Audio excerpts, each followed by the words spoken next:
Hello, my name is Jan Urschel and I'm a concept artist and an art director working in the movie and video game industry. My talk today is called No Time to Die, even though it doesn't really have anything to do with the recent James Bond movie. But rather it's a topic that is dear to my heart, and I think there's a lot of interest in this topic. And it's really about, am I too old to become an artist or a designer or a concept artist? Am I too old to start again, basically? So it's a story a little bit about my journey, some of the journeys that my friends have taken, and generally a topic that I'm being asked about a lot. So yeah, are you and me too old to do something new, to start a new career, and specifically to become an artist or a designer in the movie or video game industry? I think generally there's a lot of attention that this industry attracts because it's producing products that everybody loves and that really look fun. And also it attracts a lot of people, I think, from different industries. Some of them related, some of them not so much. So I know of a lot of car designers, architects, or people from the product or industrial design industry that want to make the jump into entertainment, into movies, into games, into, I don't know, all the new kind of content that is being put out, AR, VR, interactive, theme parks, whatnot. And I think the question often is, because some of them already have established careers, they have families, they have responsibilities, but maybe somehow they feel like it's not the right place for them. They are ultimately maybe unhappy with their current profession. And for many people, and myself included, the allure of working in movies, of working in video games is really more about following a passion.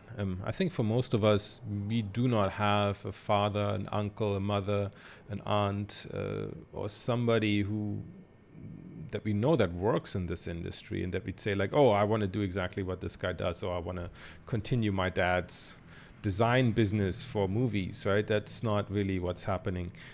It's a passion that we all have that is built up over years or decades, often since childhood. I think especially true for those that kind of grew up in the 1980s with all the big tentpole films, everything basically since the first Star Wars, or people that love comic books and copy them, and so have their first exposure kind of to the entertainment industry in various ways. And then of course also the video game revolution. And you know, this passion is really something that doesn't let go, that is a tiny voice in your head and that gets louder and louder. And you know, sometimes that voice becomes too loud to ignore earlier, and sometimes it comes just a bit later. And this talk really is about, or is for those people for whom this happens a bit later in life. It's not really for those who know what they want to do since they're like a little kid and they have these amazing stories of picking up a pen and then never looked back, and they drew and just got better and better and are natural artistic prodigies, and fathers are architects or mothers are whatever. And it's really not for them. I mean, really, if you're one of those, you're really blessed, I think. But at least I was never one of them. And I don't know, it seems like a lot of people out there are not falling in this category either. So do I have an answer right from the get-go for this question? Am I too old to start again? I'd actually answered a little bit with yes and no at the same time. But let's kind of start with maybe the back of this answer. And of course, with an exclamation mark, say, no, you're not too old to start again. Otherwise, what would be the point of this talk? It would be very depressing if I just would tell you, yes, you're too old, go away, this is it, bye. So let's see. And of course, I think I have a lot of good reasons to say no to this to this question. And of course, I want to start with a personal story. And well, that's my story, really. How I got into it, and that I was late, and that I think it doesn't matter so much. So again, it's a story about me. And I don't honestly know where to start. I've told this a few times, and it changes over time a little bit, and put emphasis on different things. But so basically, like I already mentioned just now, like I was not the person to pick up a pen and be a child prodigy and draw amazing things when I'm 5 years old. It was really not like that. My parents didn't have any artistic background whatsoever. So I started like every kid. I just started doodling in my notebooks, and that was it. And I didn't really think any of it. I knew that my favorite classes throughout school were always kind of like, I think what every lazy student likes, like sports, maybe art a little bit. Art basically because I didn't have to write anything or didn't have to add any numbers, because I was really, really terrible in school. All throughout high school, I really barely made it.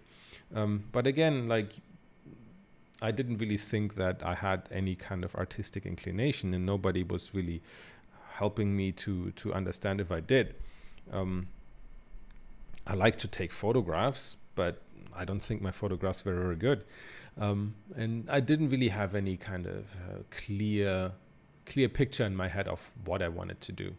So by the time I got my Abitur, once I graduated from high school, I really had no idea. So the only thing I really knew that I wanted to do or didn't want to do is actually, was like, okay, academics I don't think are for me. I'm bad in physics, math, pretty much anything. English, terrible. So I was like, hey, let's try photography, because why not, right? Looks fun. Hey, I can take a picture, right? Can't be that difficult. So I applied at a school in Munich at that time where I was living, and of course I didn't get in. There was interviews, there was portfolios, and at that point also I thought a rejection meant that I was to never try again. Because I was apparently not good enough for anything, so I'll better leave that stuff for somebody else to do. So I never tried again. But in order not to waste time, I basically had no other choice but to enroll in a general kind of course in the university in Munich. And the only thing that I was remotely interested in was, comic books, anime. So hey, let's learn Japanese for, I don't know, a semester or two and see if I like that. If not, I'll try something else. So I enrolled, and then I kind of got really sucked into that. And I just kind of continued that for the next 5 years. And then suddenly I had a master's degree in Japanese, and I didn't really ace that either. I kind of barely got through. At some point I enjoyed reading, I enjoyed studying to a certain degree, mainly fueled by some really good friends and really interesting professors I had. But it didn't really, you can imagine that at the end of it, I really still didn't have any idea of what I wanted to do. Of course, at the same time, I got really into computers and the internet, again, fueled by a good friend of mine who was really into it. And we got a copy of Photoshop, totally legal, of course. And we were just playing around with internet things, email, build a website, look completely crappy. And somehow through that and the .com boom, I kind of slipped into a marketing agency as kind of like a student job. And they just needed somebody who could push some pixels and not really design websites, but kind of just make sure that it looks halfway decent. And this kind of job on the side that turned into a full-time job during semester break actually was kind of my design education, I would say, for about 10 years that I did it. I actually started working in high school already. And as a side job, and then just kind of continued that throughout my entire university years and a bit beyond that. And but yeah, again, what do I do with that? I have a master's in Japanese. I have some really weird design background doing websites.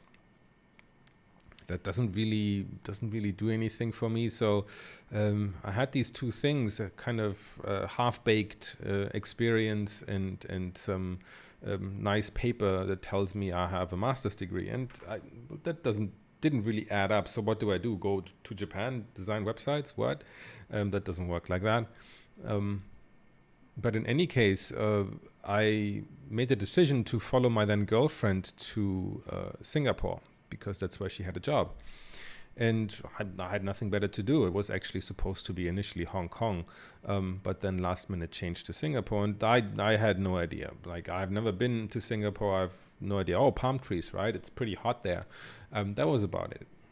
So I kind of ended up doing that, and of course without a job. I didn't have any job placement. I was like on a study visa, study work visa kind of thing for graduates, I think, for 6 months, and I had some time to figure things out, I thought. But then by some happenstance, I got a job as kind of like doing the same thing that I did in the marketing agency, kind of like piecing websites together and doing a bit of basic coding for a financial services company. And of course that kind of didn't go anywhere. I did it, but pretty soon it was pretty clear to myself and my boss that I wasn't really that keen on doing that. So he put me on the spot after some time and saying like, okay, so you're clearly not happy here. Like, what are you doing? Like what do you really want to do? And me, I'm like totally, I don't know. It was kind of something between listening to my gut and also kind of self-sabotaging my current position and my current career, if you want to say that. And I was like, oh, I want to work on Star Wars. And he's like, huh? Well, yeah, probably the only appropriate response. But then after that, he thought, okay, so what do you need to do to make that happen? And I'm like, I had no idea. I was like, oh, I guess I need to go back to school, right? And then he's like, okay, so figure out what school you need to go to, and I'm gonna give you freelance work for the duration of your study. And I was like, wow, that's great. That's fantastic. That was like an amazing offer. So I actually did some research and honestly, like I did I was a big fan of Hollywood. I was a big fan of video games. I was like watching all the classics like since I was a little kid and was totally into it. I just never thought, not for a second, I thought that there was kind of like an industry behind it. I had really no idea what people were doing, and that it was a job, that you get paid for it, and that was kind of like my naivety of like watching these movies as a kid. But so I really did some research for the first time, more than just like, oh, hey, look at these cool Nomen DVDs. I'll try to do them, and then nothing ever comes out of it, because of course you can't kind of get to the expertise level of one of the instructors by watching this in one afternoon, which of course again meant for me that, oh, I'm not talented, I can't do this kind of stuff. Like, I can't be a matte painter, I can't be a 3D modeler artist, right? That's for people with special talents. But so, well, I did some research, and I was really, for the first time, really thinking about, okay, so what interests me the most within the movie making business? What is it, right? And what is it also that I currently do that really still resonates with me? And mind you, at that point, I was 28, 29, and I was very hesitant already about making such a big change. And I was drawing a pretty okay salary, and I was living in a city that is not one of the cheapest in the world. I was in a serious relationship, and the schools usually that you go to for this kind of stuff are very, very expensive. So I was looking into Art Center, College of Design, and all these kind of American schools that are really focusing and that always kind of had the reputation of producing the greatest talents in this field. And of course, like, okay, am I going to spend 4 years and $250,000 on tuition fees, moving to LA, really without any kind of security? Like, it wasn't possible. It really wasn't possible at that point. So, but I found a small school in Singapore, out of all places, that just had opened and was run by a veteran designer of the entertainment industry in Hollywood. And I was like, wow, this must be some kind of weird calling, some kind of weird fate, like how out of all places in Singapore, this thing just opened. So I went there, I looked at everything, and I mean, I had no idea. There was some cool art on the walls, and the school was barely established, and it was really expensive. And I was like, oh, but it's only 1 year. Wait, like this school must be fantastic if they can teach you in 1 year what the other school takes 4 years to do, right? I had no idea. So, I signed up for it. And I mean, that was really like one of the biggest times of change in my life. And I had, of course, to quit my job. Like, I agreed with my boss, and I got some freelance work just to kind of tide me over to pay for my rent and everything. But it was really a full-time program for 1 year at breakneck speed with really, no kidding, 20-hour days of study and homework and classes and freelance job and very, very little sleep. It was very, very, very intense. But I have to say, as hard as it was and as damaging probably to my health and my psyche as it was, it also gave me the opportunity to find my way into the entertainment industry. So it also just so happened to be that in Singapore there's an office of Lucasfilm, of the people who made Star Wars, right? So I was like, wow, it would be really like a dream if I could work there. And again, through connections, I knew a friend of one of the producers there that worked for LucasArts, the video game division that now is no more. And my friend wasn't interested in joining the company, but then he thought, hey, why don't I recommend you to go there? And then through some long waiting and a lot of nagging on my part to the producers and a lot of interviews, that happened all after my graduation. It took another 2 or 3 months of me constantly nagging, and many interviews and a long wait for me to actually get in there. And again, it was coincidence. It was kind of through connections that I really got in. And then, the rest, like as you like to say, is history. But of course, it's not. There's a lots of ups and downs, and in there, and it wasn't always fun. I mean, Lucasfilm itself is a lot of fun. So I worked there in the video game division for some time, and tried my best within that time to build a wide network and to talk to a lot of people in related disciplines. So I actually hung out a lot in the movie division, in the VFX division, because in Singapore they're all together in the same building. And I spent time with the matte painters, with some of the concept guys in movies, just to get my name known, to get my foot in the door, to make any change. Because I mean, as much as I like video games, I wanted to really get into design for movies. It didn't last that long, unfortunately, because after the Disney acquisition, the video game department was closed down.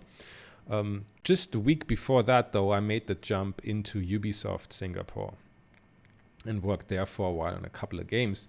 But after some time, it was very clear to me that I needed to make a bigger change into the freelance business, in making myself independent and not working for these companies anymore. I was already kind of getting offers to work on projects just purely because I was very active online. I was always trying to promote myself, and I mean, due to the nature of the industry, you really never have really any up-to-date portfolio. Anything you work on is going to be under NDA for the next 4 to 5 years, and you really can't show anything. So the only way to market yourself is by working on personal art, personal projects, and uploading these and trying to interact with the community on Facebook, Twitter, Instagram, ArtStation, and all those platforms that came up and shut down throughout the years. And I did a decent job, I guess. I wasn't the best artist, honestly, but I was always kind of trying to consistently output work. And that resulted after a couple of years in some nice freelance jobs that I had while I was working in these companies. And then, of course, that kind of led me to making the jump into full-time freelance, which, of course, is very, very scary because you're kind of leaving that kind of secure 9-to-5 everyday environment into something that is completely wild, but has the promise of more income and, of course, longer working hours and a lot of stress and all the other things that comes with it. But so over the years, I was able to contribute to some of the biggest franchises in the world, in the movie world. And I'm not claiming to say that these are of any kind of honestly, if any kind of critical merit or anything. These are not like the biggest instant classic movies you would think, or even the kind of movies that I enjoy the most watching, right? I mean, of course, I have love for like the first Terminator or the second Terminator or like the old Star Wars movies, right? But the nature of this industry is that maybe the movies that interest you the most, that you like the most, they don't need concept artists. That might be the case. Or the biggest movies that you that turn out to be fantastic are not the ones that you would have said yes to because you didn't know anything about the director or the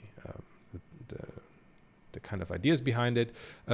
But I mean, these big studios, right? The Marvel, the Disney, all these kind of companies, 20th Century Fox, they always have the budget for concept artists on the biggest budget movies, right? And also for the biggest budget video games. This is something to note. So yeah, I mean, so that's kind of what I've been doing over the last 10 years. And more recently, I also basically started my own company, my own little design studio where I'm hiring people, and we work on a variety of things, not only entertainment products, also I'm working a lot in architecture these days. I'm kind of bridging the gap between entertainment and architectural visualization, which is something that kind of crystallized itself over a couple of years for me. And so this is my story. This is kind of where I am today. And I think I wouldn't have gotten to this point unless I would have like just really did it. And I'm getting a lot of questions from people like, oh, I'm 18 and I can't really draw. Is it too late for me to kind of start in this industry, right? And I mean, that's kind of the one of the extremes. But kind of based on my experience, right? I have to say, like, no, you are not too old, right? Absolutely not. You can really turn your career, your life really around if you kind of follow that passion. And you should never really let anybody stop you when they say like, no, oh, you can't do that. You're not talented. That's all nonsense. But of course, I want to kind of emphasize a bit more. And I want to emphasize by kind of bringing in some case studies. I mean, again, these are my friends. These are stories from some people that I know or I heard of, but maybe they can give you kind of a bit more weight behind kind of just my isolated story here, right? So I mean, and these don't only pertain to stories about people getting into concept art from different areas. There are also stories from people getting out of concept art or doing something completely different. So I mean, there's a lot of different ones. A good friend of mine that I actually also run a podcast with, he started, and we have a great episode on that, and just a little bit of kind of marketing here. He has a great story in one of our podcast episodes about how he started table tennis at age 40. At age 40, he started. And on top of that, he's in a wheelchair. And his goal was to not only play decent table tennis, he wanted to go to the Olympics at age 40. And, well, I think you kind of have to listen to the episode to hear what came of that. Because it's an incredibly inspiring story, and there's a lot of good recommendations on what to do and what to look out for. I'll mention some of them here, but I really want you to listen to the full story to do it justice, because he will tell it himself. And then another sports story. I have a friend, and he started really running at age, in his late 40s, early 50s, and he has an autoimmune disease. He was incredibly overweight, and just one day he started to decide running, and I think it took him about 2-3 years, and he ran ultra marathons, like 100 kilometers. He lost an incredible amount of weight. And that is always one of my favorite stories of people kind of beating the odds and doing incredible transformations at a very, like, again, this is not 20-year-olds. And when you're 20, you can do anything with your body or your mind. It doesn't matter. But if you're 50, and if you're already immunocompromised, or you're not already kind of fit, and still being able to pull off like ultra marathons, that's 100 kilometers. For those who don't know, 100 kilometers of running. That is crazy stuff. And also the same guy, he started at age 50 to do a PhD, and he's still doing it, and he's almost done. And that's just incredible to me. And I don't know, other stories are of, like, I think there's a famous story about Ridley Scott, and maybe everybody thinks he's a genius from the get-go, but I think we have to remind ourselves that he did his first movie, his real first feature film at age 40. Not when he was 20, but at age 40. Okay, granted, he had an ad agency before, but really the first proper full-length movie he did at age 40, and he's still at it, right, as everybody knows. So I find that very inspiring. And I also have friends who kind of got out of concept art at age really in their mid to late 30s, and they decided, I want to become a music video director, or I want to do commercials, and then they sit down and work something out by themselves, take 3 to 6 months, and really work something out. And once they upload it, they make a big splash, right? If it's really solid. And it just takes a lot of willpower, I think, to do these kind of things, to take a really established career, or even like the career not only as a designer but as an art director, and to say like, okay, this is great, but this is not really what I want to do. Like, I love cars, I love this, I want to really do something else. So I'll sit down, I'll work out a plan and just do that, right? And I just really do that and focus on that. Of course, right? You need to be a little bit responsible in how we go about that, and I'll come to that in the next section. But like, I just also wanted to mention one last case study, if you want to call them case studies, about a friend, and he he's in his 40s. He has 2 kids, and it's a really interesting story. So he just suddenly appeared in the community, and he was uploading beautiful pictures, beautiful images, and nobody knew really who he was, I think. And at some point he actually reached out to me and was like, hey, I have this is coming up, and I have some questions, and I'm just curious, and I don't know, he seemed like he had, like, again, he was not just some like, hey bro, can you look at my art, and then like you put a link in. Those kind of messages, I get those a lot, and I don't respond to any of them. But he came from a really, really genuine, friendly kind of point of view, and he was like, hey, I'm thinking about this and this, and I mean, you seem to know a lot about this, and I follow your podcast, and I was wondering about this and this. And then so we had a call and we talked about it, and it was just a really nice chat with somebody. And then sometime later, I actually was hiring for a project, and I was remembering him, and because he just kind of really had the kind of look that I was aiming for. So well, I ended up hiring him, and it worked out really well, and he did some fantastic work. But again, his background is completely different. He never worked as a designer. He never worked as a concept designer at all. But his work is fantastic, and now he's hired by ILM, and I think that just goes to show that, I mean, they don't necessarily care if you have 20 years of just concept art experience. They just want somebody who can grasp, who has a good eye, who can design, who has these kind of soft skills. Because these, like what application to learn, if you know Blender, or if you know Cinema 4D, or what renderer to use, or blah, that is easy to learn. You can do that in a day or a week. But like, to have the eye, to have the taste, to have the experience, that is something that develops over years and decades. And that is not necessarily something that only develops if you only do concept art.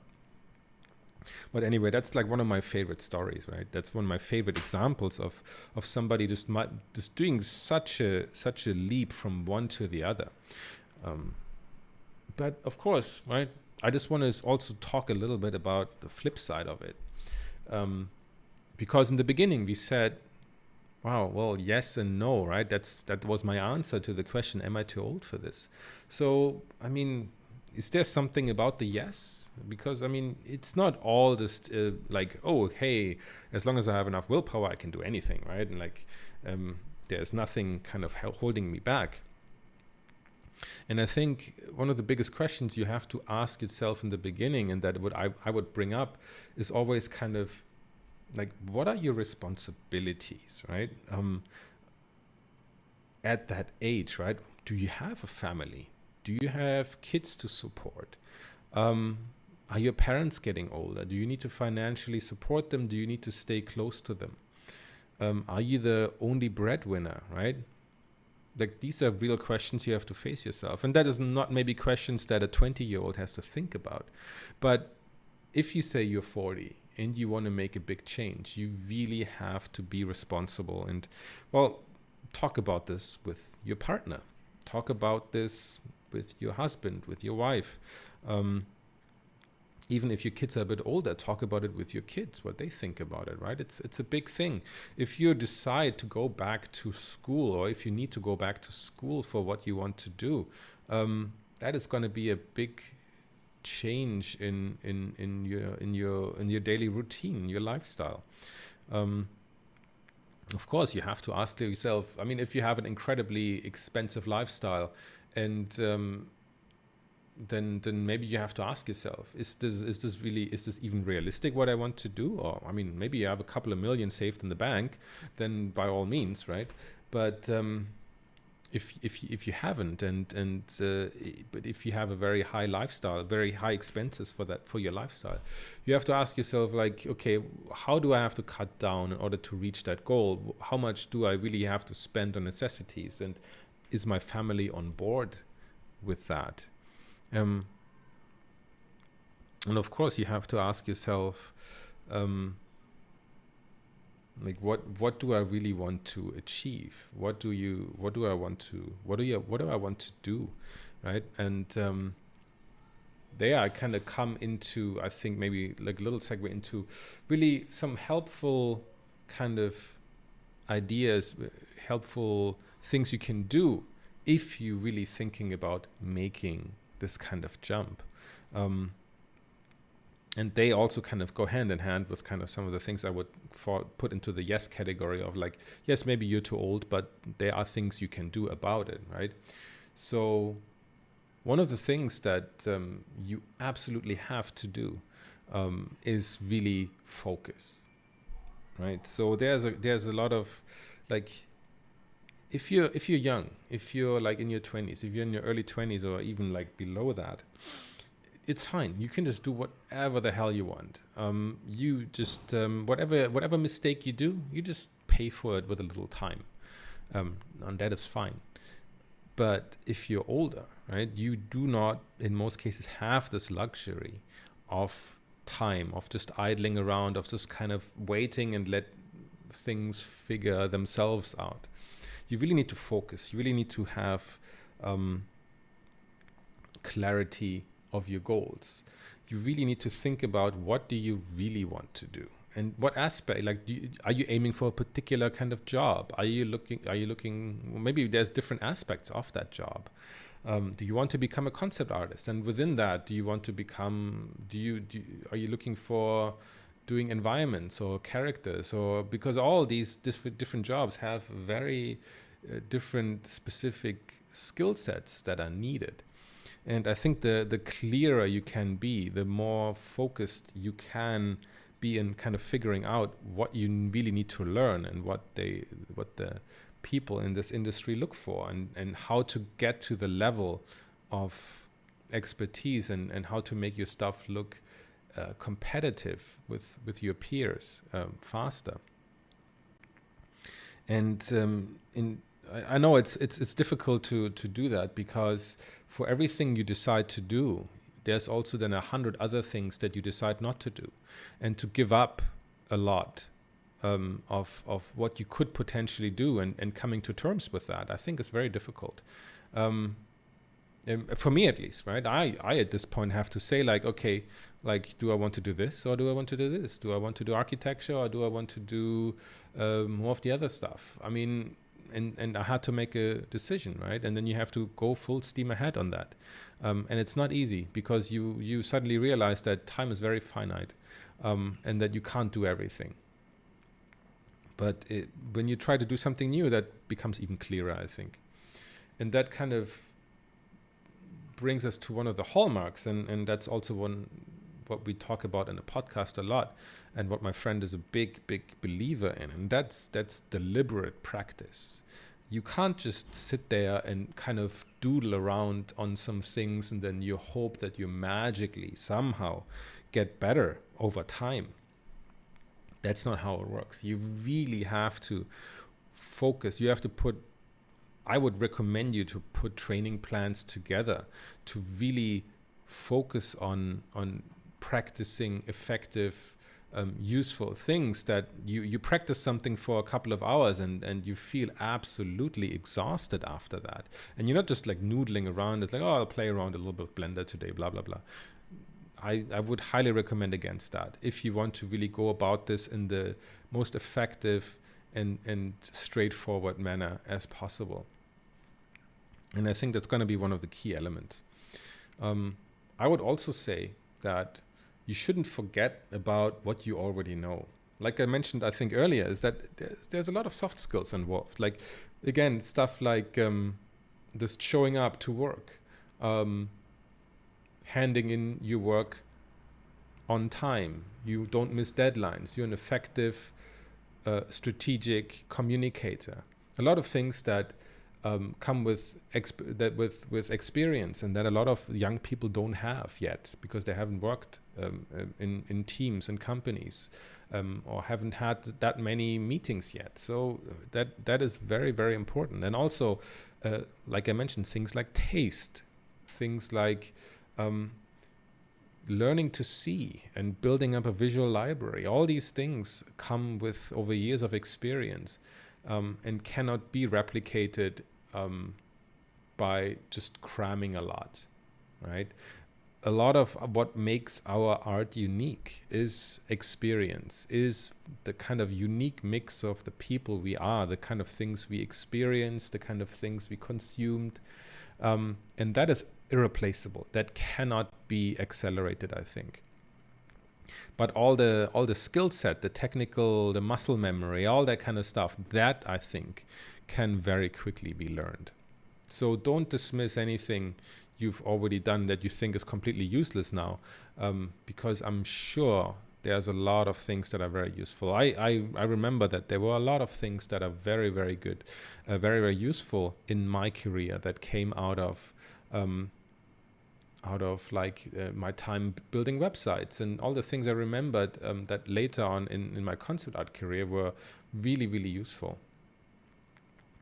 And of course, research. Research is very important, I think. Research in terms of like, read books on like how to study, read books on how to learn. There's lots of stuff about the 10,000 hour rule, and famous books like Mastery by Robert Greene, and incredible good guidelines on kind of how to study more effectively, how to get there faster. It doesn't have to be art related. It's just about learning, about understanding how our brain works. And that can really be useful as well. It's not only about drawing as much as possible. It's not only about that.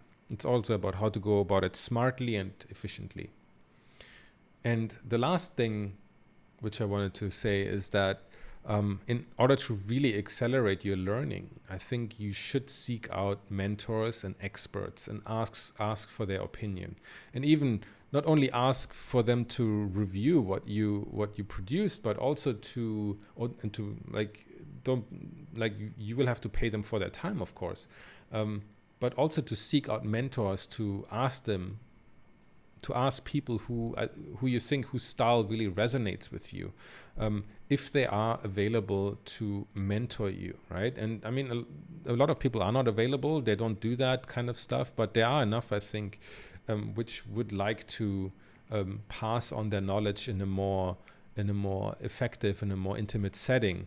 Like, I mean, these classes are great for general knowledge. There's a lot of classes out there which teach you like in a 4 to 8 week kind of syllabus together with other people, and then they call it mentorship. But I don't really think they have anything to do with mentorships. It's just more like workshops, and it's fine, it's cool. You can learn a lot of things, but I think if you really want to go after a one-to-one mentorship, I think that's the most effective way of kind of accelerating your growth, accelerating your acquisition of knowledge and getting to your goal faster, because a mentor really will be able to see where you're struggling, what's better for you, and kind of give general advice and more specific advice as well on what you need to study, what you need to focus on. And I think there's really a huge reward here if you find the right mentor for yourself.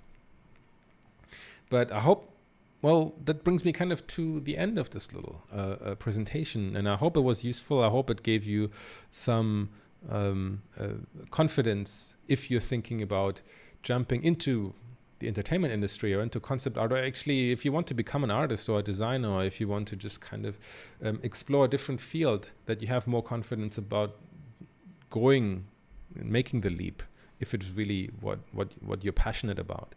And hopefully you have some better ideas on how you can go about it. And I leave you with some of my social media handles on my website, so you can kind of see what I'm usually up to. And I also encourage you really to check out the Art Department podcast on YouTube, where my friend Emmanuel Shu and myself are talking about a lot of these kind of topics, a lot of topics around the entertainment industry, about being a commercial artist, about being a commercial designer, and all the things that it takes. And we have lots of really cool guests as well. So I'll leave you with that, and I'll see you guys in the Q&A. Thank you.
So, ich schwitze, da kann ich da mal.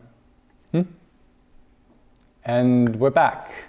Welcome everyone. I'm here with Jan Urschel for his Q&A. You're welcome to ask questions on Discord, and I'll pass your questions on to Jan. Yeah.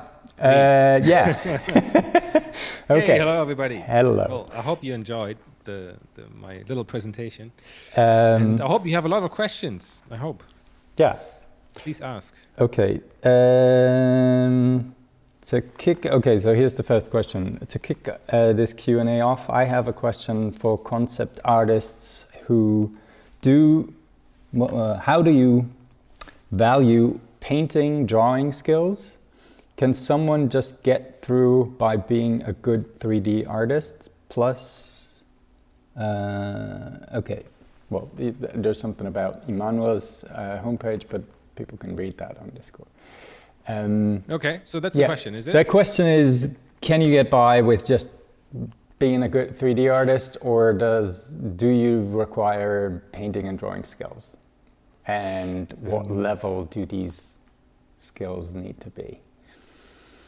I mean, I think we just actually had a little chat about this, Tim and myself, about this very topic, about what's important in this job. And it's I think in the title. It's in the title, concept design. Concept meaning, like, what's the idea? And that's really the main thing about this job is, can you come up with great ideas? And can you come up with great ideas like every day, and can you iterate in them? Can you improve them? And therefore, I would say that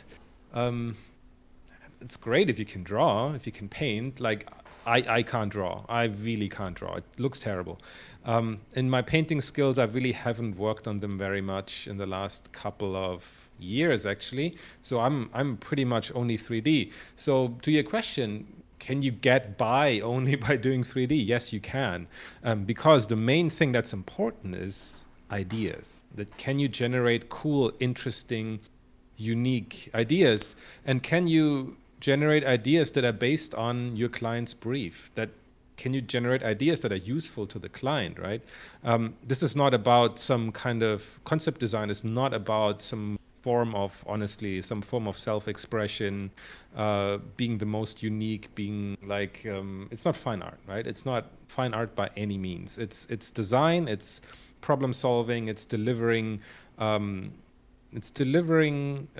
the client wants, and we just happen to do it in a very illustrative way. And therefore, it doesn't matter what tool you use, as long as you have cool ideas, however you can bring them to life, with a pencil, with a paintbrush, oils, 3D, whatever you want, VR, sculpting, it doesn't matter. It really doesn't matter. The medium that you use, it doesn't matter. I mean, to a certain degree, it does matter, of course, because let's say you want to work in the movie industry. In the movie industry, you need to deliver ideas. You need to deliver your ideas that look like a movie frame, right? And how can you achieve that? Can you achieve that with pencil drawings? Probably not, right? I mean, yes, you could be like a storyboard artist, right? You work on color scripts, then you maybe do more painting. But if you want to be a concept artist, you probably will need to deliver frames that look like a still frame from a movie.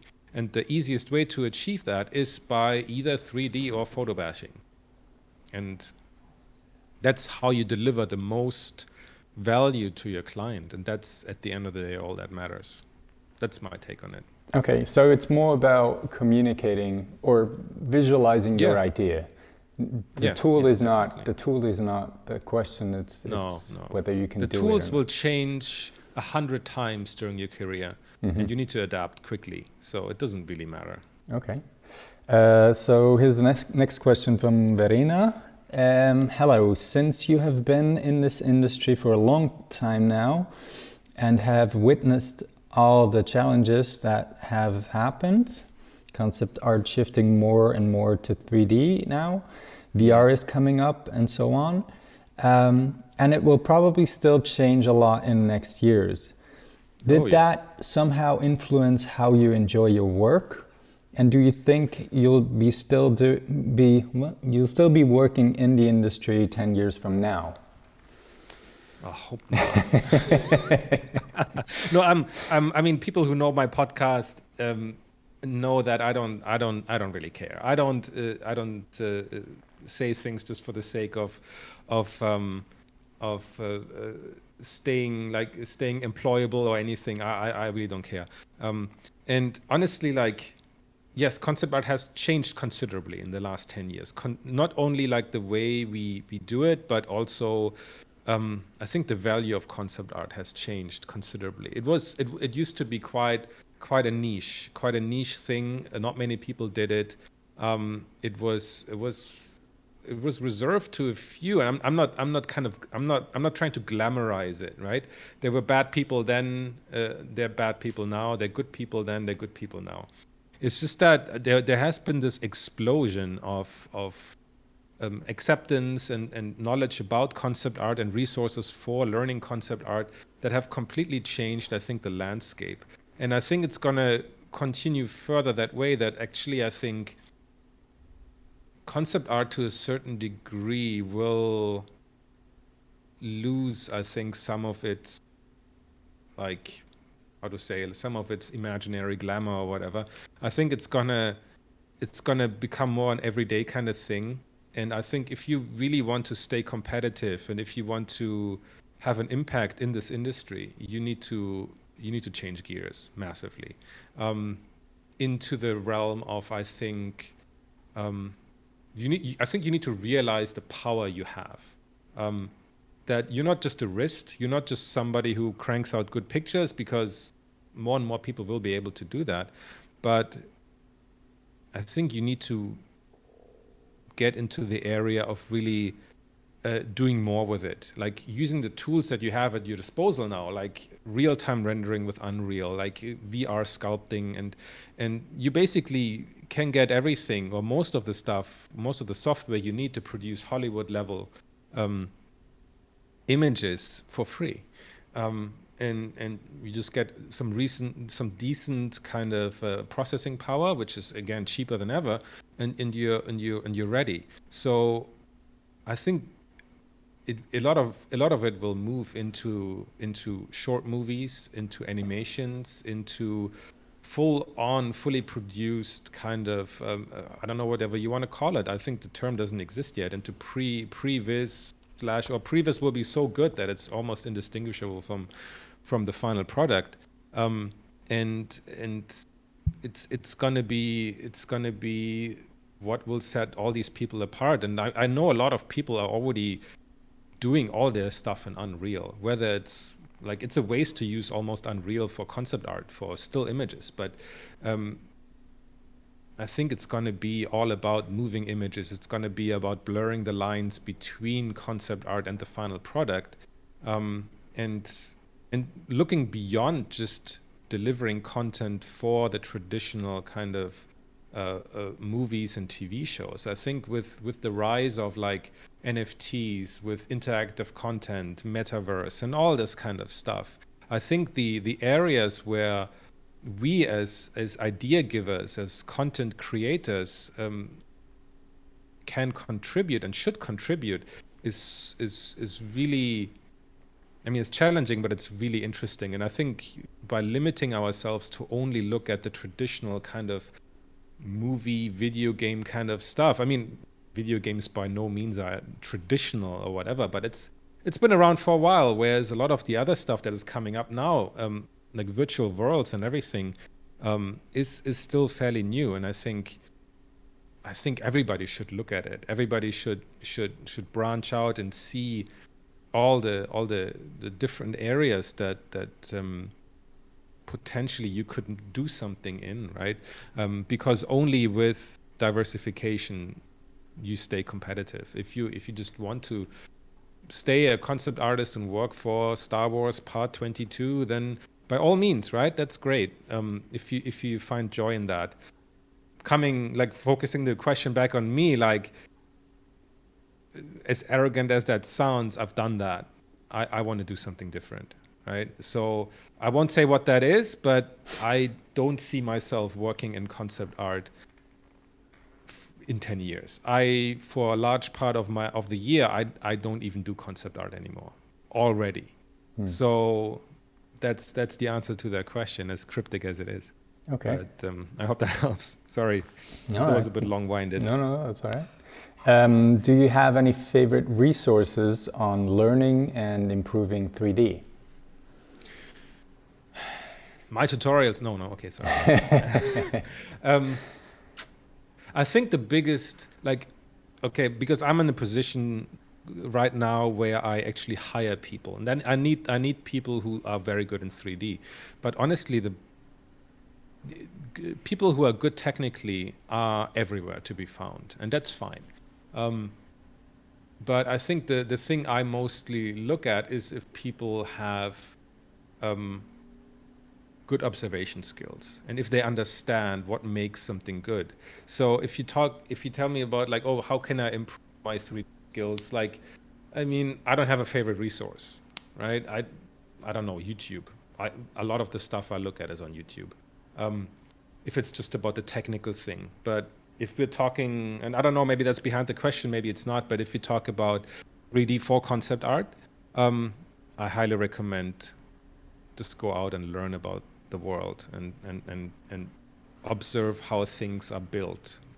I don't know. Okay, so that's just my thing. So your tip is don't do go 3D. Out. Don't do 3D. No, do 3D, but I think do 3D the right way and do it in a way that it's informed by reality and not by watching too many technical tutorials on whatever channel you can find. So research and curiosity. Yeah, exactly. Like with anything, right? Right.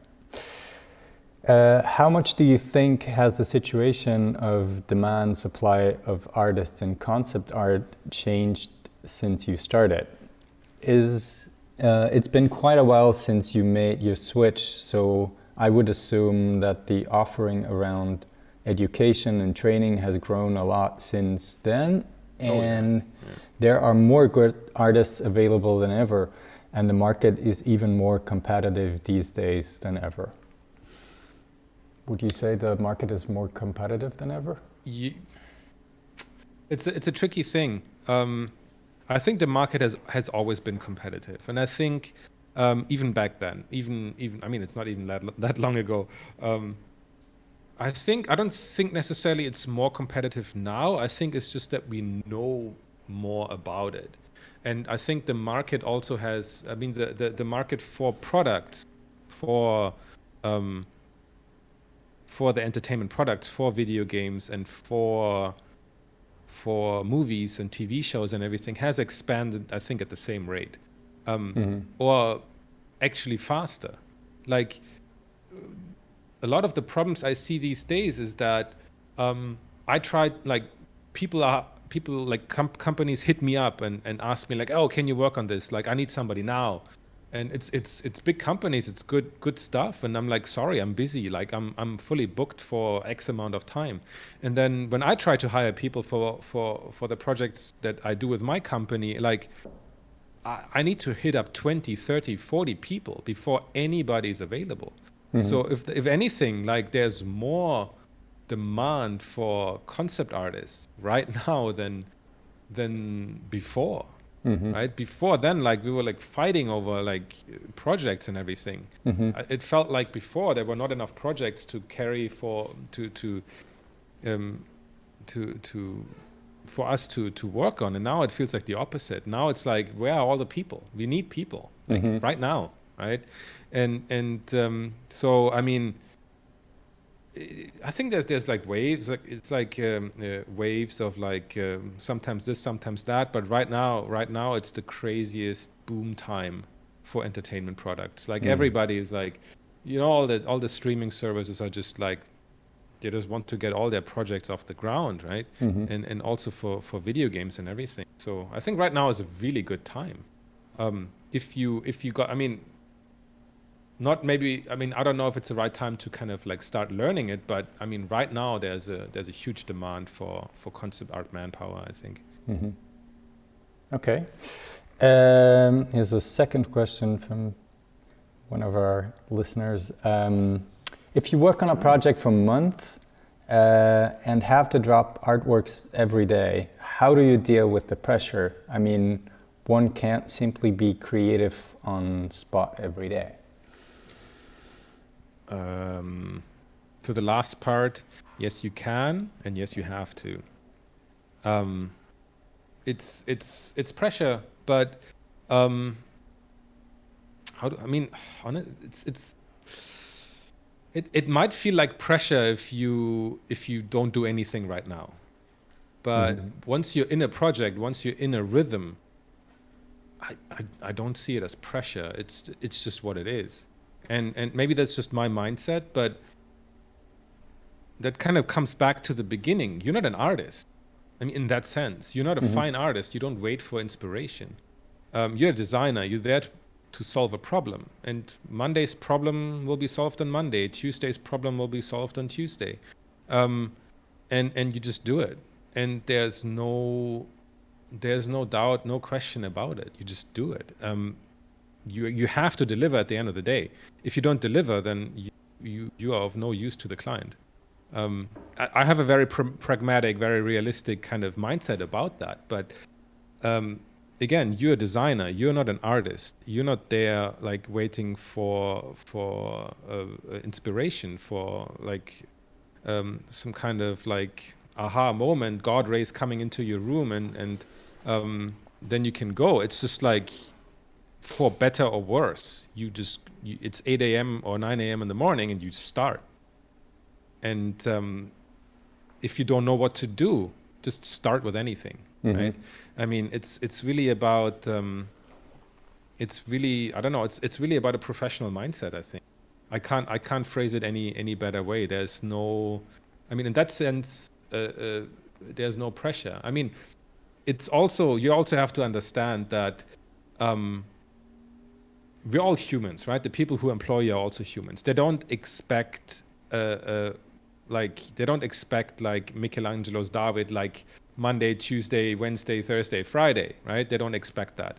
They know that there's better days and there's worse days, right? Sometimes you're on a roll and you hit like 4 out of 5 days with like really cool artwork, and then on Friday, hey, we all go have a beer, right? That's what you do. But if you have a bad start into the week and then only on Wednesday you have something that's really cool, then that's fine. Nobody's going to hang you for it, right? We're all just humans. People are mostly nice and understanding, right? But if you say like, oh, sorry, today I couldn't do anything, I wasn't inspired, like, you're going to have a very short career. A very short one. Okay. There's no other way to say it. It's breakneck speed, but it's just what it is. It's just what it is. There's no such thing as missing a deadline. Doesn't exist. A question from me, because you said you are not an artist, and I think I understand what you're trying to say with that, but I think it is always, I mean, it feels like there's this idea of what an artist is that a lot of people have in their minds, that maybe refers to someone like Vincent van Gogh, who just kind of cut his ear off. So this kind of highly creative, very inspired, close to I don't know, mentally unstable kind of person that needs a certain thing. I think there's this myth that people have created around this term artist that I think is very. So my question, I guess, would be, what do you consider to be, like, where do you distinct between art or an artist as a person, or just someone working in the creative industry, which I think is not. It feels like something that's not. It's not the same thing, right? It's not this. I'm working in a studio with a lot of paint and whatever, but it's more of a. As you said, a lot of people often feel more like product designers or people who do, Yeah. you know, solve problems rather than get inspired or try to emotionally trigger people, right? Yeah, I mean, I think that's just something that happens in design school, where they very early on try to communicate what the difference is. And I tend to use these words really as polar opposites. I mean, we all do creative work, right? But for me, the main distinction between a designer and an artist is that, again, a designer solves a problem. What we produce as designers are blueprints for something else. Like what we design is not the end product. We like it's when we draw a cool illustration of a dragon fighting something else, a robot or whatever, or like Godzilla versus Kong. What we draw is not an illustration. It's not this is the end product and it's got to be printed in oil or painted in oils and hung on somebody's wall and that's it, right? This is the same. You have to see it as being the same thing as the blueprint or a pencil sketch of an iPhone. Because the pencil sketch of the iPhone is not what it's about. It's about it's the idea of what this product could be, and then in the end you have this thing here, right? That's the end product. And for what we do, it's like the illustration of Kong versus Godzilla is a sketch, is a blueprint for the 3D artist, for the cinematographer, for the lighting, for the compositor, for the director, to produce what in the end is a movie, right? And then for me, the artist is opposite, is somebody whose artwork is the end product. Like he's working on, whether it's digital, now with NFTs, of course, that's even heightened. But let's say you make an oil painting, that's the one thing, and that's it. And that's the final product. There's nothing else in between. That for me is like the difference. And I mean, yes, artists sometimes have a sponsor, like even in the old days, right? The church was sponsoring a lot of the people's artwork, right? And that's how artists could make a living. And these days you have fine artists, right? Like we know they're all in the museums or whatever, right? And then the 5 billion you don't know about. But that's for me the difference, right? And that's how I really use these terms very differently. And I see myself as, I honestly don't know. Like sometimes I call myself a designer, sometimes I call myself a creative or whatever, because I mean, I do commercial art for a living, right? I mean, movies, video games, that kind of stuff's commercial art, right? I don't think it has really much to do with fine art or being an artist, because it's really a treadmill. It's really day after day, and creativity is not something you wait for, but something you conjure up. On a daily basis, like you have to basically be creative on a push of a button, which takes a big toll. So for me to be able to stay a creative, I need to explore some artistic endeavors, of course, as well. And for me, artistic endeavors are now things that have no direct connection to anything monetary, where I really like, I'm in control of the end product, and I really don't care if it is commercially viable or has any value but to myself. And that's how I see that. But that's why I'm like, I mean, I struggle with the definition, because I think if I would be an artist, I would be the first to cut off both ears and I don't know, whatever, right? I would have gone crazy already 5 times over. So I kind of try to stay sane by calling myself a designer, and kind of because I'm pretty good at, I think, delivering for the client and finding solace in that. But I don't know, maybe in my next life I'll be something else. I have no idea. All right. You mentioned that putting your work out there on platforms like ArtStation, etc., is important.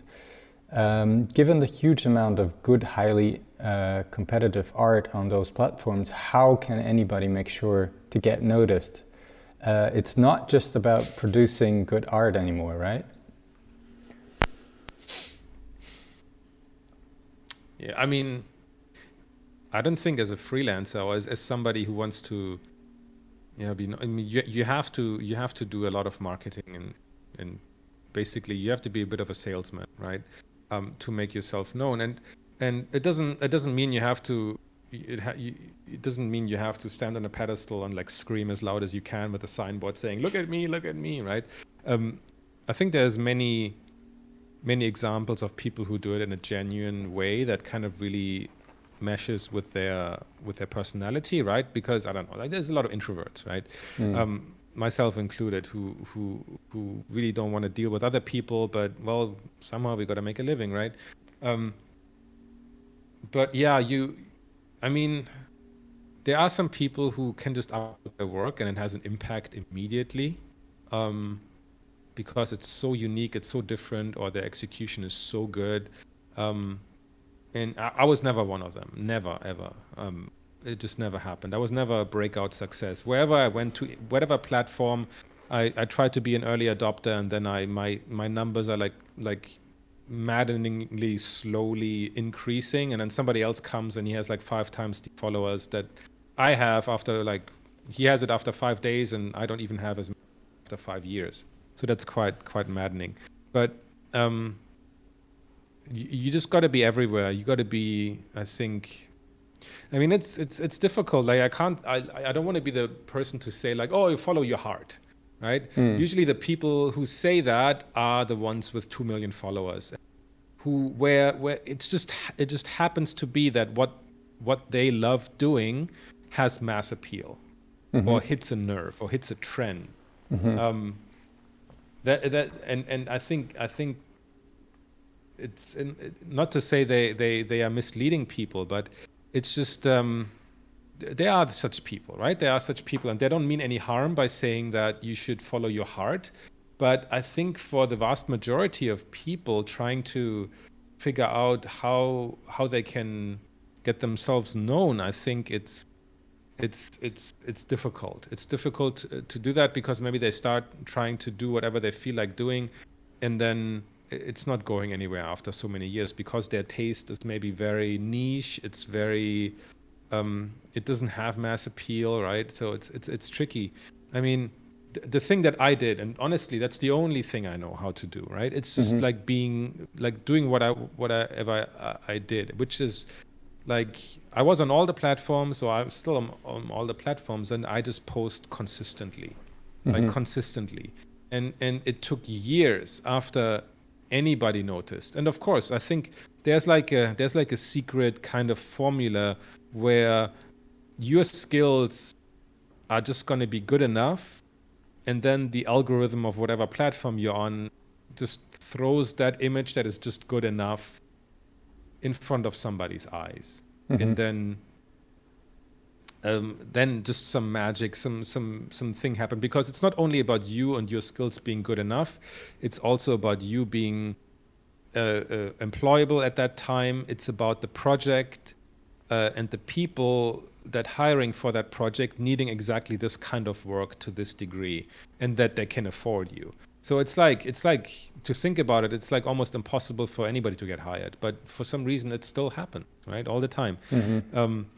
So I mean, what you can do is like, I think the best thing you can do at this point in time with all these different options available that I talked about before is that you don't wait around for anybody to hire you. You should like do the thing you like doing, the thing you enjoy doing, and get really good at it, and try to figure out what you can do, how you can make yourself known in the community, right? Whether it's about starting a YouTube channel, starting a podcast, like, I don't know, interacting with a lot of people on Twitter, like really jumping into the NFT train, or if it's really about concept art, if it's really about a particular piece of concept art, it's about, of course, getting good at that, but also reaching out to people, connecting with the community, figuring out who are the big players, who are the ones, who are the upcoming ones. Are there any groups on Facebook? Are there any groups on Discord or whatever where people like hang out? You will need to do a lot of community building. You need to join communities. You need to actually build communities yourself. If there are no groups available for, like, I don't know, let's say you are from Latvia or whatever, and you don't have anybody in your community, like in that you know from your country that does this kind of stuff, and I don't know, maybe it's you who needs to start building the Latvian concept art community, right? If you care about that, right? Or, I mean, I have no idea, right? It's about not just waiting around, waiting for cosmic alignment of the stars, for somebody to notice you. It's about you being proactive, and if nobody else does it, you just start doing it, right? And whatever it is, right? There's so many possibilities. If it's about concept art, if it's about environments, then you just better become the best damn environment concept artist on the planet, right? That should be your goal, right? But there are so many ways to go about that, right? There's so many ways, right? But the main thing you always have to keep in mind is be sincere, be honest, and be nice, right? And be hardworking. And then you got to have a little patience and a little bit of luck, right? Okay. I mean, honestly, this kind of stuff applies to any job out there, right? But I mean, like I was very naive. I was very stubborn, and I don't know. At some point, if you don't give up, like after 500 rejections, somebody will say yes. It's just that, and I just saw that in a very inspiring YouTube video that there's this big cloud of that is filled with all the no's, with all the rejections that you will ever receive in your life, and in the middle somewhere there is yes hidden in it, but you don't see it, you don't know it's there. So the only thing you can do is go through the rejections as fast as you can to get to that little thing that says yes on it, because it's there. And only the people who never give up, only the people who are really relentless and don't take no for an answer, they will reach that, and everybody else won't, right? So that's as good as I can put it. Okay. Maybe because it's hard and it's competitive, but that's what it is, right?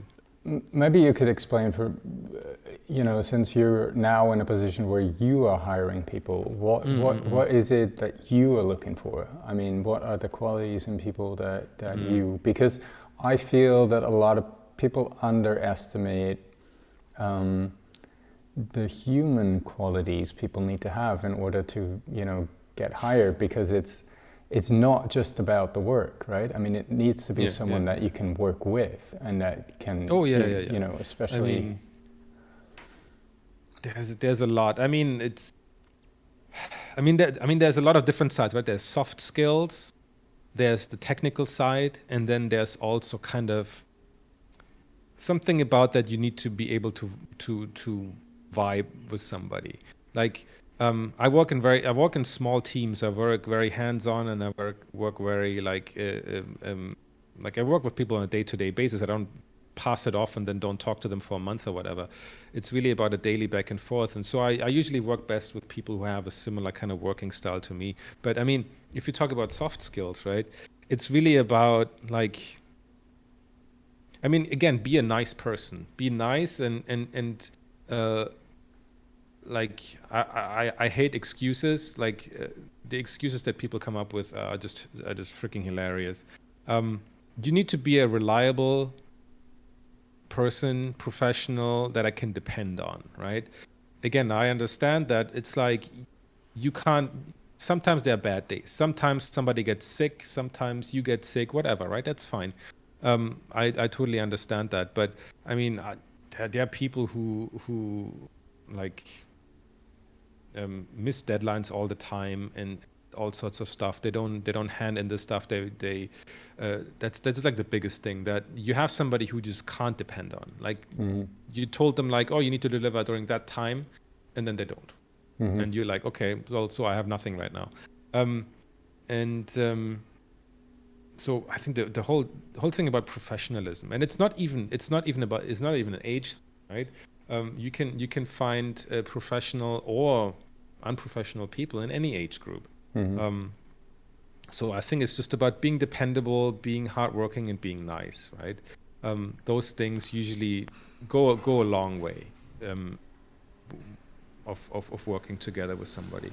And in terms of technical skills, right, there's also a lot of things that I think it's, for me, in the end, a lot of it comes back to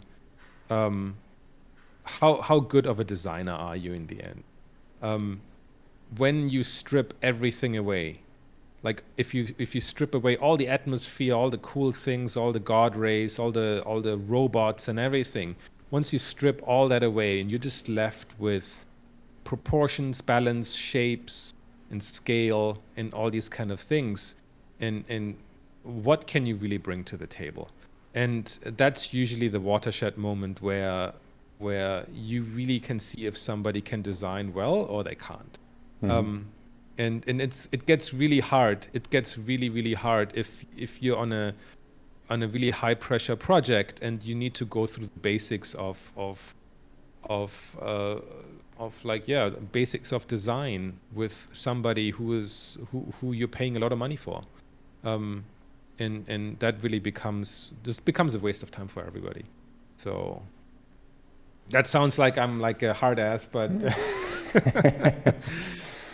no, I understand. I understand how you need to rely on people. I mean, it's understandable, and I think sometimes people think that excuses or I don't know. Sometimes when I work with people, sometimes I feel like they're coming up with excuses before they even start showing what they have done, just in order to make to justify that it's not the best I've ever done, which of course it isn't, because you've had a day, it's just show me what you came up with.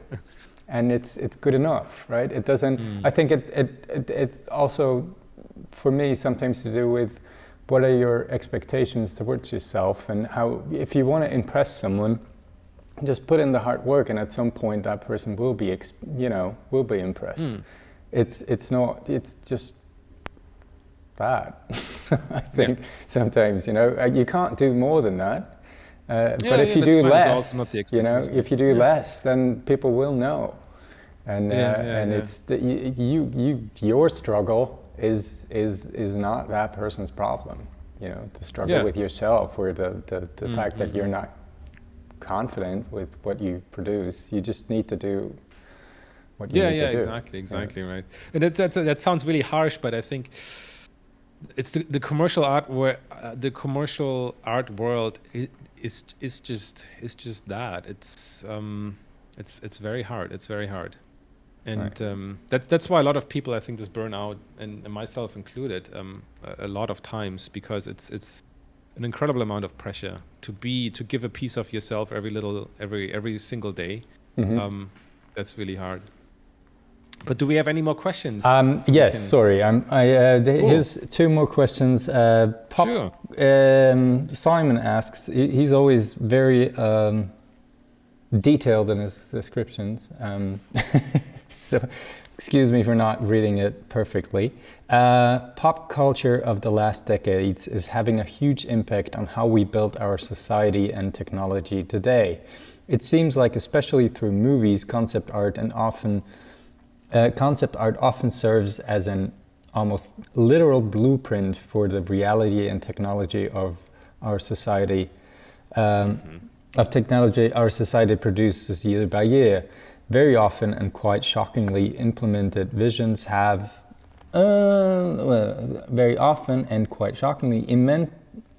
implementing visions that stem from dystopian fiction. What are your thoughts on that? How can concept art and artists fight for a more positive impact on our visions for society and technology in particular? Sorry for my bad reading skills here. Wow, that's one hell of a question. Yeah. I mean, there's I don't know, like, to a certain degree, maybe yes, to a certain degree, but I feel like the things that work in movies sometimes don't really make sense in reality. Like, I don't know, I feel like a lot of times, so the answer to the question in short is, I think, yes and no. I think in a movie, everything has to feel a lot more tactile, a lot more visual than what's really happening in reality. I think like you wouldn't really see like in a futuristic movie just people typing and swiping on a mobile phone, even though that's our reality right now. I think in movies you always have like some like crazy 3D holographic thing, or even some like buttons or knobs, just because it looks visually more interesting than some guy just looking on a screen like swiping or whatever. So there's I think the good designers have maybe an inkling as to where society is heading. Like good designers like, I don't know, Sid Mead or whatever, I think they're really tuned into developments and where they're heading. Whereas I think because most concept art these days is produced in such a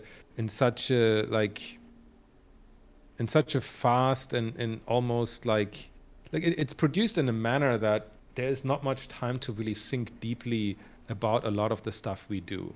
And it just needs to be done quickly and done for that project. And then it kind of almost takes on a life of its own.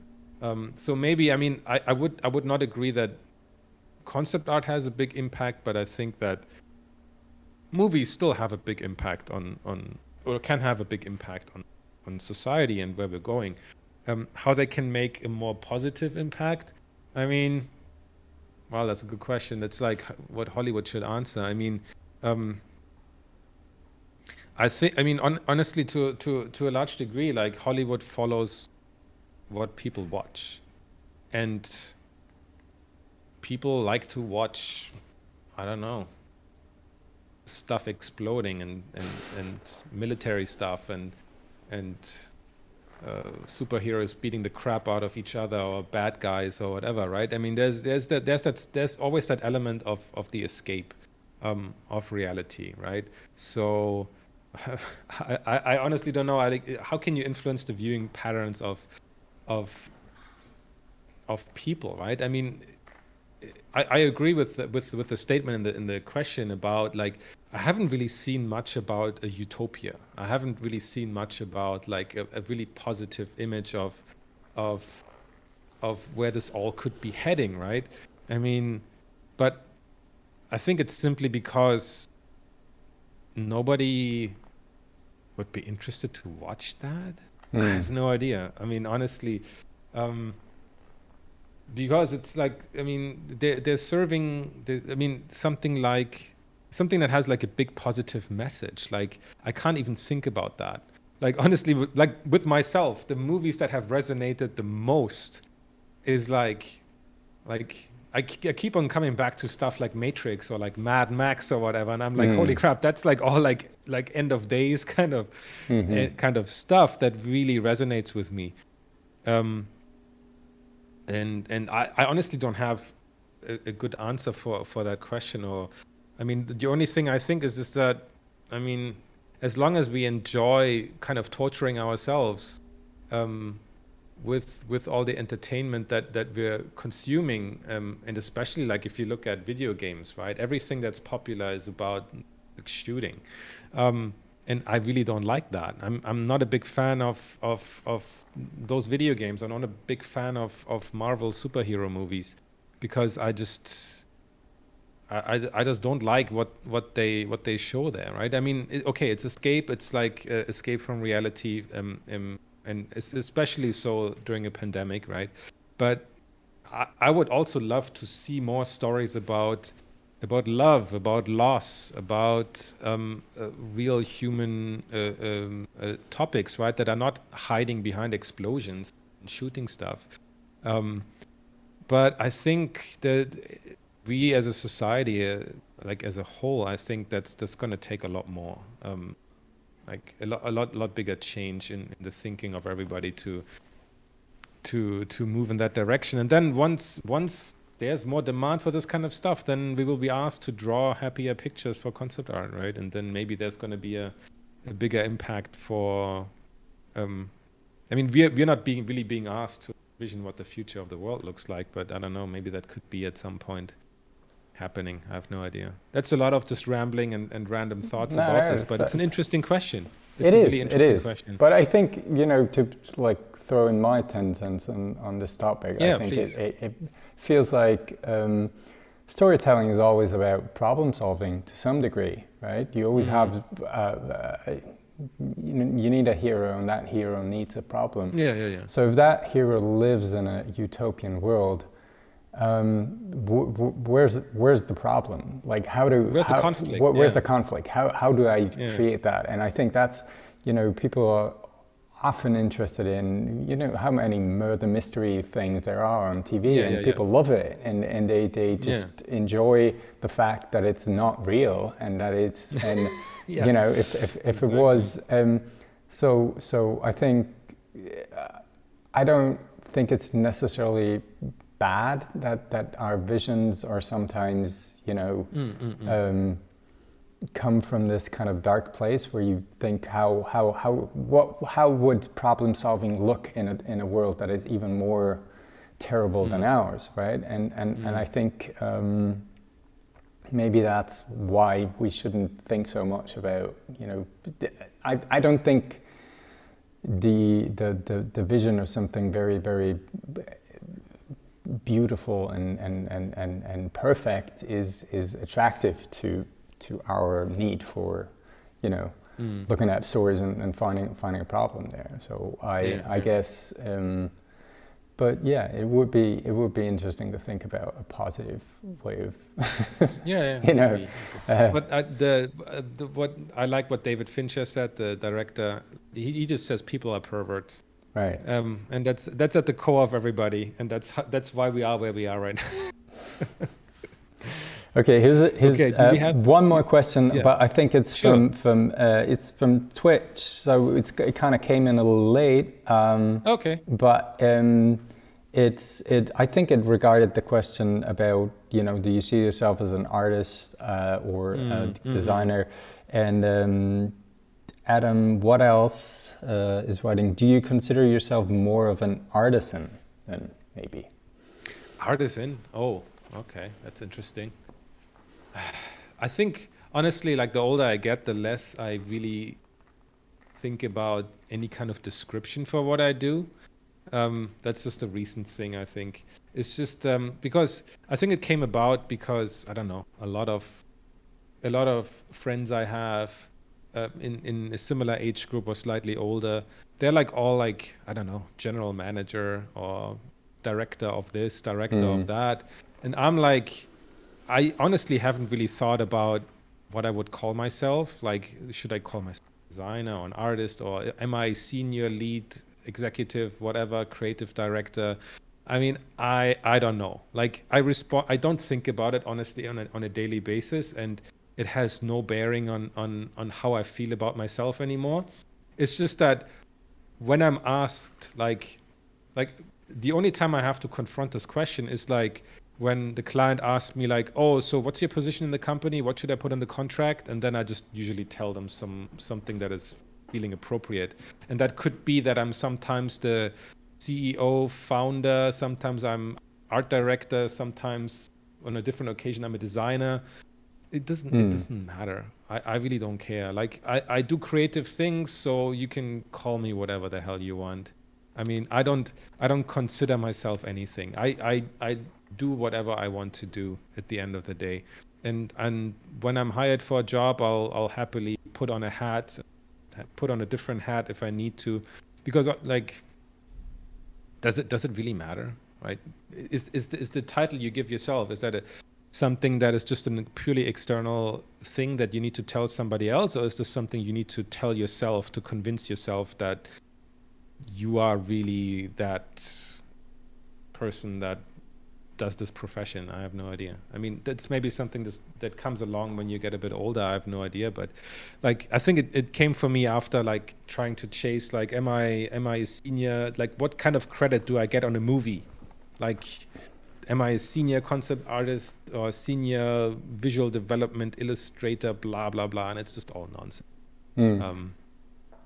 To me, it's nonsense, but I don't know. That comes maybe more from a freelance thing. I think because it doesn't really have any impact on my salary or anything, whatever I call myself.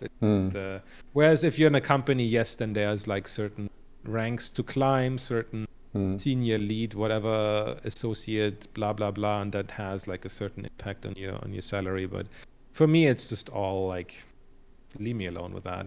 I'm very happy just being whatever. it also feels for me sometimes like the need of people to putting someone in a box in order to have a very, quick idea of what that person is like. And also how they should position themselves relative to you, right? Are you senior? Are you lead? Are you junior? Am I better than you or not? Right? There's a lot of social dilemma in there. But yeah, sorry. All right. Okay, here's a short. Simon, who asked the question before, loved your answer. Just want to say that, mention that. Okay, great. Okay, I think that's a good point to stop. Maybe you can hang out in Discord a little longer about other people and check out. Okay, do I stay here in the Q&A or? No, you just. Do I go in my channel? You go and just write in your channel. Maybe do that. Okay, perfect. And we'll do that. maybe okay. a lot of people are watching it later on. So maybe if you check in tonight and answer some of the questions, that would be great. Okay, sure, yeah. we'll do. Yeah, that sounds Thank good. you so much, good. Jan. I need to recommend your YouTube channel. I know we've talked about it before, but please do, I personally enjoy it a lot. I haven't been through all the episodes because there's quite a lot of them, but I really recommend it. You can start, I don't know about you or how you see it, but I think you can start with every episode that they're not depending on each other. Seems to be in your lane. It's very interesting, very helpful, has a therapeutic approach to it. A little bit of a... Too old guys talking about love. No, but I find it really, really helpful.